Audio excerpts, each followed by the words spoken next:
Hey guys, welcome to Ace TCG, and today we've got a Shadow Paladin Claret Sword Dragon deck profile for you.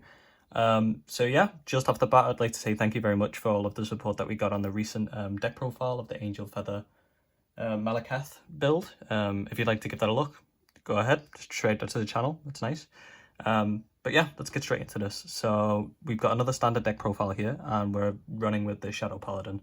A little bit of background up with the deck is we use just Force 2 because you want to get those crits as soon as you ride the grade 3, and this deck has 100% a glass cannon. You need to just go in, you really do.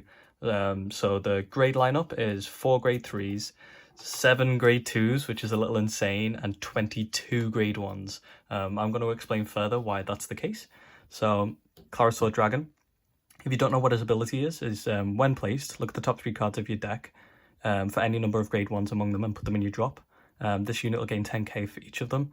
Now the main effect of him and the entire premise of this deck is at the end of the battle area attacked, you can counterblast 1 and you bind 7 grade 1s from your drop zone. And if you do so, you can stand this unit and it gets drive -1. So basically the entire premise behind this deck is that you want to ride grade 3 first, you want to get a Force 2 marker, and you want to just crit to win. Basically you want to smash your opponent in the face. You want to try and hit some of the grade 1s from this to gain a little bit of power, and then you just attack for a lot. You get a little bit of early game pressure because you're calling so many grade 1s as well from your card skills. So yeah, so we're running, our only grade 3s are 4 of the Claret Sword Dragon. Yeah, there's no particular reason to run any more in this build because it's exactly what you're going for. You don't really want to draw any other ones. For the grade 2s, we're running 4 Dark Pride Dragon. So its ability is mills the top 3 cards of your deck, and if you get a grade 1, you can counterblast 1 and draw a card. It also gains 5k. It is on place. The milling can be a bit frustrating sometimes. Like I said, it's very much a gacha deck in that aspect. It's 100% luck based, really. But obviously with Vanguard, it's already 20% skill, 80% luck, baby. So we're running 3 Morian Spear. Realistically, I'd kind of like 4 of this. There is space to run 4 of this. However, I only own 3.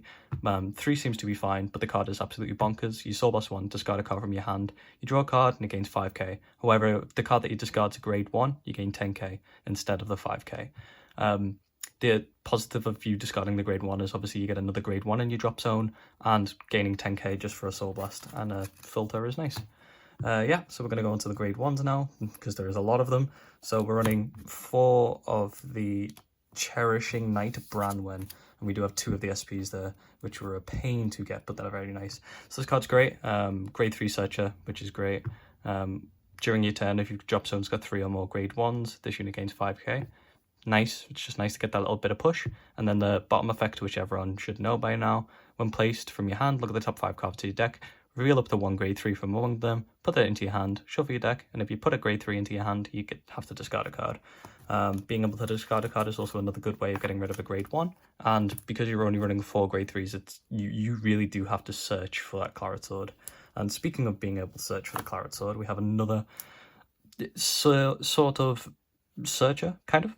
So this is a mix between the mill and the being able to look for specific cards. So it's when it's placed, you look at the top 3 cards of your deck, reveal up to 1 Claret Sword or Morian Spear, which is the grade 2 if you don't remember that. You can just get to put it in your hand, which is great. You put the rest in the drop zone, so if you get any grade 1s, again, you're milling them. You get triggers, yeah, you're milling them too, but it's fine. And if your drop zone has 5 or more grade 1s, this unit gains 10k. This is a very, very good card to call on your first grade 3 turn when you're just about to go into your Claret and your skills, because you're usually going to be at the point where you've got 5 grade 1s or more in your drop zone. So gaining an 18k booster or even attacker is just great. Now onto some of the more known cards for Shadow Paladins. So we're running 4 Skull Witch Nemain. She's just important to get the grade 1s out because you're trying to sift through your deck so much, and you just really need to get there, to be completely honest. If you don't know what she does, her ability is you rest this unit, you search your deck for up to 1 5k power card, you call it to an open rearguard and shuffle your deck. You can only use the ability of a card with this name once per turn. A little bit of balance in there, but this card is still absolutely bonkers because if they don't have a way to get rid of it, you're getting a free card every turn. Now, some of the targets that we're using for Nemain are 3 Swordbreaker. When placed, can blast 1, draw a card. If it's placed from hand, gain 5k. It's usually not placed from hand. Counterblast is a little bit of an issue sometimes, because you want to save 1 for Claret Sword and you don't want to be damage denied because then you're dead. But yeah, card is still good. Really, really good card is Fierce Sword Dragon. A card that it wasn't around that much in the Phantom Blaster Dragon build, but some people were running it. It's got the ability of retire this unit, 2 units gain 3k. Might not seem that insane, but being able to retire one of your cards without having to call a card over it is really nice, and gaining 3k to 2 different units is cool. I like to put it on one rear guard on my Vanguard as well. And this one little fella is Dead Armor Dragon. Now this card is actually so unbelievably overpriced, but for good reason, to be completely honest. Its ability is when your unit attacks, you can Soul Blast 1 and retire this unit. Again, very good for Claret Sword, getting that grade 1 ladder up zone. Until the end of the battle, when your opponent will call cards from their hand to guard circle, they must call 2 or more at the same time. So what this does is basically, a lot of the time people will take the first attack from the Claret Sword and then PG the second. So it means that they've either got to drop 2 cards when they're PGing, or they can't just PG at all, which is quite nice. 2 is an option. If I were to cut a card, I'd cut 1 Sword Breaker maybe for it. So if you feel like you want to try this card out more, I'd probably cut 1 Sword Breaker for it. And then we're running the grade 1 PGs. It also has the ability of, when placed on your Vanguard circle, you can draw and discard, which is fine. It's a 7k, a little bit annoying. However, you need the PGs in the deck, and as you'll see now from the trigger lineup, which is 12 crits, because you need to crit on that first grade 3 attack. If you get that crit, sometimes you steal a win. 4 heal, and then we're running David as the starter, because I wanted to try something a little bit else over the other fella. Yeah, so thank you for watching. I hope you guys enjoyed. If you want to see any decks in particular, especially standard, more specific, that'd be brilliant. Just let me know in the comment section, and I'll see what I can do. There might be a possibility for Genesis, for Narukami.